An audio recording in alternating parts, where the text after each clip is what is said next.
দেশের প্রধানমন্ত্রী নরেন্দ্র মোদীর মুখে ক্যাগ। এই রাজ্যের বিজেপির যিনি রাজ্য সভাপতি সেই ডক্টর সুকান্ত মজুমদারের মুখে ক্যাগ। এই রাজ্যের যিনি বিরোধী দলনেতা সেই শুভেন্দু অধিকারীর মুখে ক্যাগ। বিজেপি বিধায়ক নেতা সকলের মুখেই সিএজি বা ক্যাগ। আর এই ক্যাগ শব্দ শুনলেই ছটফট তীব্র রিয়াকশান শাসক দলের তরফ থেকে। আর এই সব দেখে শুনে মনের মধ্যে একটাই প্রশ্ন জাগছে, তাহলে ক্যাগেতেই কি সব শেষ? ক্যাগের মধ্যেই কি সমস্ত রহস্যটা লুকিয়ে আছে? একদিকে বিজেপি চেপে ধরছে, অন্যদিকে তীব্রভাবে সেটাকে এড়িয়ে যাওয়ার চেষ্টা করছে তৃণমূল কংগ্রেস। আর তাই মনে হচ্ছে যে খেলা হবে স্লোগানটা গোটা বাংলা শুনে কান পচিয়ে ফেলেছিল, সেই খেলাটা ফাইনাল জায়গায় চলে এসছে, যেটা লুকিয়ে আছে এই ক্যাগ বা সিএজির মধ্যে। কি এই রিপোর্ট? কেন এই নিয়ে বিজেপি এতখানি চেপে ধরতে চাইছে? আর কেন এটাকে এড়িয়ে যেতে চাইছে তৃণমূল কংগ্রেস? আলটিমেটলি এইখান থেকে যদি ঘোটালা বেরোয় তাহলে কি হতে যাবে? পুরোটা বিশ্লেষণ করে আপনাদের শোনাবো। শেষ অবধি দেখুন এই প্রতিবেদন। নমস্কার, প্রিয়বন্ধু মিডিয়ায় আপনাদের স্বাগত এবং আপনারা দেখছেন প্রিয়বন্ধু বাংলা, সত্যের সন্ধানে সর্বদা আমি শুদ্ধশীল। বন্ধুরা, বিগত বেশ কয়েকদিন ধরে ক্যাগ ক্যাগ ক্যাগ ক্যাগ শুনে শুনে মাথা একদম খারাপ হয়ে যাওয়া জোগাড় সাধারণ মানুষের। সেই এককালে আমরা শুনেছিলাম আমাদের মুখ্যমন্ত্রীর মধুর বাণী ক্যা ক্যা ছি ছি, তারপর এখন শুনছি এই ক্যাগ। কি এই ক্যাগ বা সিএজি? ক্যাগ হচ্ছে controller and auditor general of India. এই যে সংস্থা রয়েছে, যেটা একটা স্বশাসিত সংস্থা, তারা কেন্দ্রে রাজ্যে সমস্ত জায়গায় অডিট করে। এবং যেহেতু এটা একটা নিরপেক্ষ সংস্থা এবং সাংবিধানিক স্বীকৃত একটা সংস্থা, এদের রিপোর্টটাই ভারতবর্ষের অডিটের ক্ষেত্রে সর্বোচ্চ জায়গা ধরে রাখা হয়। এখন সেই রিপোর্ট নিয়ে বিগত বেশ কয়েকদিন ধরে যথেষ্ট জলঘোলা হচ্ছে এবং তার রেশ আজকে বিধানসভাতেও এসে পড়ল। এই ঘটনার সূত্রপাত হয়েছিল যখন শাসক দলের একজন সাংসদ সুদীপ বন্দ্যোপাধ্যায়, তিনি লোকসভাতে প্রধানমন্ত্রীর সঙ্গে ব্যক্তিগত আলাপচারিতার সময় বঙ্গের যে পাওনা আছে বলে এই রাজ্যের শাসক দল দাবি করে, সেই নিয়ে কথা বলতে গিয়েছিলেন, যে কেন রাজ্যের টাকাটা আটকে রেখেছিলেন। আর যে সুদীপ বন্দ্যোপাধ্যায়, যার সঙ্গে নাকি বিজেপির অত্যন্ত ভালো সম্পর্ক বলে জানা যায় এবং সেই কারণেই নাকি তিনি আপাতত জেলের বাইরে আছেন জামিনে, এমনও কেউ ভয়ঙ্কর অভিযোগ করে বসেন, যিনি প্রধানমন্ত্রীর পোশাকের রং বা প্রধানমন্ত্রী তার ব্যক্তিগত ব্যাপার নিয়ে সংসদে প্রশংসাসূচক বাক্য করেন, সেই সুদীপ বন্দ্যোপাধ্যায়কে দেশের প্রধানমন্ত্রী নরেন্দ্র মোদী একটাই কথা বললেন, ক্যাগ রিপোর্টটা একটু পড়ে নেবেন। দেবো না, এটা পাস হবে, সম্ভব নয়, কোনো কিছু কনভারসেশনে গেলেন না। তিনি প্রথম কথা বললেন যে ক্যাগ রিপোর্টটা একটু পড়ে নেবেন। এবং এরপরই সেদিনকে আমরা সাংবাদিক বৈঠক দেখলাম, দিল্লির বুকে করলেন এই রাজ্যের রাজ্য সভাপতি ডক্টর সুকান্ত মজুমদার। সেখানে তিনি যে বোমাটি ফাটালেন, তাতে কার্যত নড়ে চড়ে বসলো গোটা রাজ্য রাজনীতি। কেননা দেখা যাচ্ছে যে এই ক্যাগ রিপোর্ট যদি দেখা হয়, সেখানে এই রাজ্য সরকার মানে পশ্চিমবঙ্গ রাজ্য সরকার প্রায় 2 লক্ষ কোটি টাকার ঘোটালা করেছে গত 20 বছরে। এবার তার মাঝখানে তৃণমূল কংগ্রেসের একটা স্টেটমেন্ট নিয়ে এলো এবং যেটা নিয়ে তারা ডিফেন্ড করতে শুরু করলো, সেই স্টেটমেন্টটাকে যদি ভ্যালিডিটি দেওয়াই হয়, অর্থাৎ তোমরা 20 বছরের দুর্নীতির কথা বলছো, আমরা তো রাজ্যে অতদিন ক্ষমতায় নিই। 2003 সাল থেকে যে দুর্নীতির কথা বলা হচ্ছে, সেই 2003 থেকে 2011 অবধি এই রাজ্যে ক্ষমতা চালিয়েছে বামফ্রন্ট সরকার। তাহলে সেই হিসেবটা কেন আমাদের মধ্যে দেখাচ্ছ? যদি সেই কথাটা, সেই দাবিটা মেনে নিই, তাহলেও সেখান থেকে 40,000 কোটি টাকা মতো বেরিয়ে যায়। তাহলে এই 12 বছরে যে দুর্নীতিটা এই শাসক দলের দিকে ইঙ্গিত করছে, সেটার পরিমাণ হচ্ছে 1,60,000 কোটি টাকা। ঠিক কতগুলো শূন্য থাকে একটু গুনে বলবেন? 1,60,000 কোটি টাকা।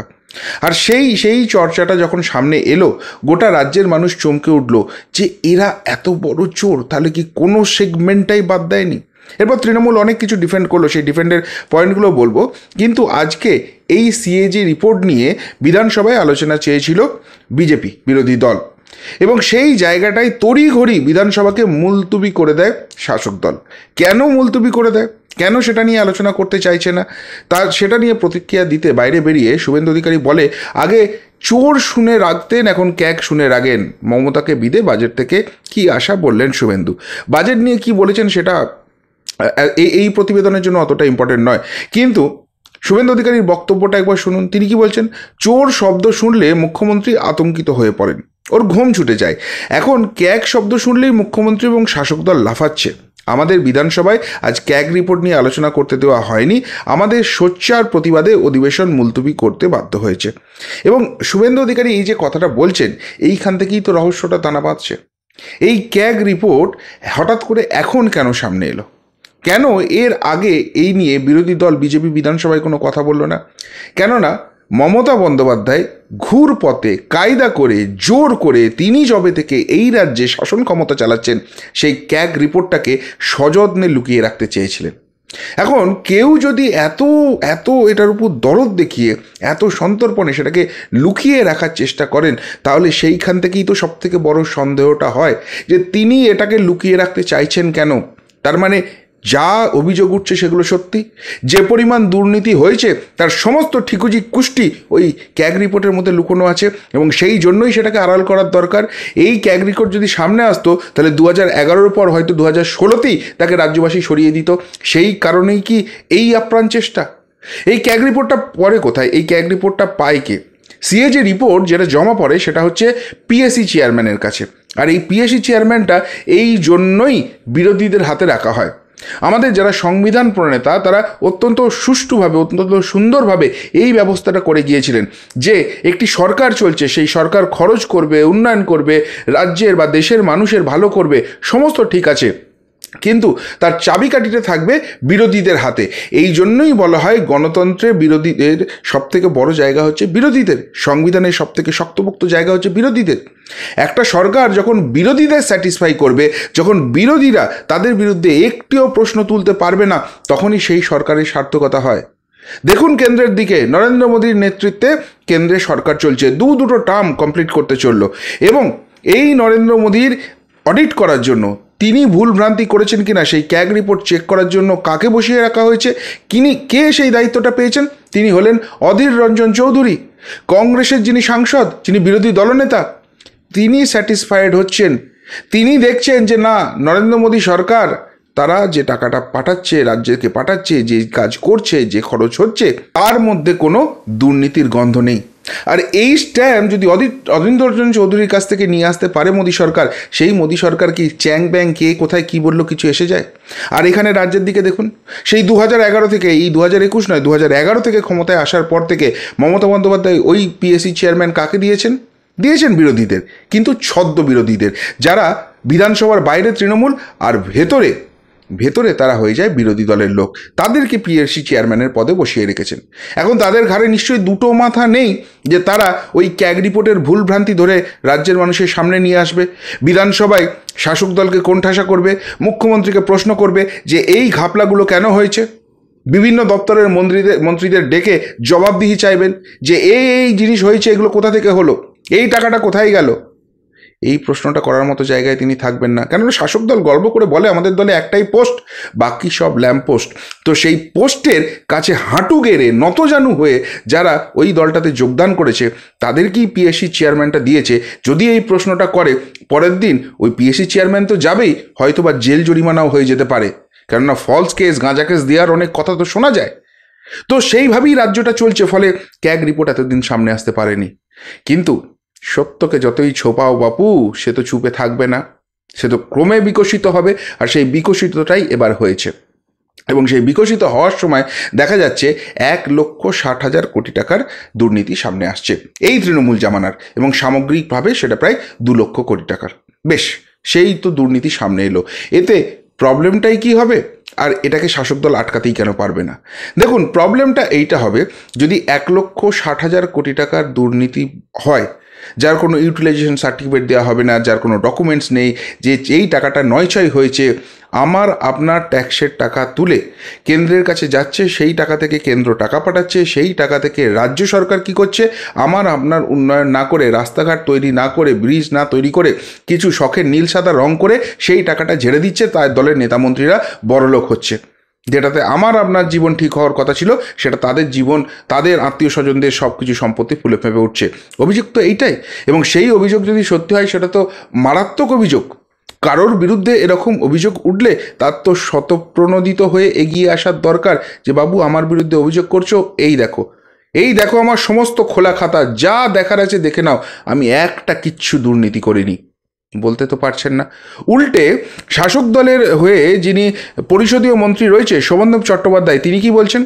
বলছেন, আমরা কয়েক বছরে দেখেছি বিরোধী দলনেতা হিসেবে শুভেন্দু চরম ব্যর্থ। বাহ, বেশ। উনি বিধানসভার কক্ষ ব্যবহার করতে জানেন না, তাই এখন ক্যাগ নিয়ে রাজ্য সরকারকে নিয়ে ভ্রান্ত তথ্য দিয়ে চলেছেন। কেন্দ্রীয় সরকারের বিরুদ্ধেও সিএজি দুর্নীতির অভিযোগ তুলেছে। তাই এসব নিয়ে মানুষকে বিভ্রান্ত না করে বিরোধী দলনেতার উচিত রাজ্যের মানুষের হয়ে বিধানসভায় কথা বলা। রাজ্যের মানুষের হয়ে বিধানসভায় কথা বলা মানে শোভনদেব চট্টোপাধ্যায় চাইছেনটা কি? শুভেন্দু অধিকারী বিধানসভায় গিয়ে বলবে মমতা বন্দ্যোপাধ্যায় জিন্দাবাদ, দারুণ উন্নয়ন করছেন, বাংলাকে এগিয়ে নিয়ে যাচ্ছেন? আচ্ছা, শুভেন্দু অধিকারী যদি চরম ব্যর্থ হয়, উনি যে ক্যাগ নিয়ে কথা তুলছেন সেটা যদি ভ্রান্ত তথ্য হয়, এক কাজ করুন না, আলোচনাটা বিধানসভার মধ্যে করুন না, সেই রেকর্ডে থাকুক না যে আপনারা একদম যুক্তি, তথ্য, প্রমাণ দিয়ে সমস্ত কিছু নথি দেখিয়ে প্রমাণ করে দিয়েছেন শুভেন্দু অধিকারী ব্যর্থ এবং তারা যে চিৎকার চেঁচামেচি করছে সেগুলো ভুল। বাংলার মানুষের জন্য সত্যিই আপনারা উন্নয়ন করেছেন, কেন করতে পারছেন না? কোথায় আটকাচ্ছে? ভয়টা কোথায় লাগছে? প্রশ্নটা তো সেইখানে উঠছে। কেন সেটা বিধানসভার মধ্যে করতে পারছেন না? বলছে কেন্দ্রের বিরুদ্ধেও ক্যাগ দুর্নীতির অভিযোগ উঠেছে। আচ্ছা, তাই? সত্যি? তাহলে আপনাদের ওই সাংসদগুলো সংসদে বসে কি করে, ঘাস কাটে? কই, তারা তো ক্যাগ নিয়ে চিৎকার করতে পারছে না, তারা তো চেপে ধরতে পারছে না। এবং এই ক্যাগ যে চেক করে, সিএজি যে চেক করে, সেই অধীর রঞ্জন চৌধুরী যিনি পিএসসির চেয়ারম্যান, তাকে গিয়ে তো কোনো স্মারকলিপি দিতে পারছে না, কোনো তো চাপ দিতে পারছে না যে আপনাদের তো দুর্নীতি আছে, এগুলো ক্যাগ রিপোর্ট এখানে সামনে নিয়ে আসুন। তো পারছি না। যদি শাসক দল এতই ধোয়া তুলসী পাতা হবে, যে ইউটিলাইজেশন সার্টিফিকেট, যে দুর্নীতি নিয়ে কথা বলা হচ্ছে, সেগুলো একটা প্রেস কনফারেন্স করে মানুষের সামনে নিয়ে চলে আসুক, কি বিধানসভায় একটা শ্বেতপত্র প্রকাশ করে দিক, এই দেখো বাবা আমাদের সরকার এত ভালো। পারছে না মানেই সন্দেহটা আরও বাড়ছে। আর এইবার শেষ করছি এই বলে যে বিপদটা কোথায় হতে পারে। দেখুন, এতদিন যে দুর্নীতিগুলোর অভিযোগ এই সরকার বা এই সরকারি দলের বিরুদ্ধে উঠেছে বা তাদের নেতামন্ত্রীদের বিরুদ্ধে উঠেছে, সেইগুলো বারবার এরা ডজ করে গেছে। এক, আমরা বিশ্বাস করি না। দুই, এটা রাজনৈতিক প্রতিহিংসা। এবং তিন, কেউ যদি দোষী হয়েও থাকে সে ইন্ডিভিজুয়াল স্তরে দোষী হয়েছে, আমরা কাউকে বলি না তোমরা চুরি করো, তৃণমূলের এটা নীতি নয়, তৃণমূল এটা শেখায় না, সুতরাং এর সঙ্গে দলের কোনো সম্পর্ক নেই, জিরো টলারেন্স উইথ করাপশন। এবার ভালো লাগুক না লাগুক আপনাকে সেটা মানতে হয়েছে, আমাকে সেটা মানতে হয়েছে।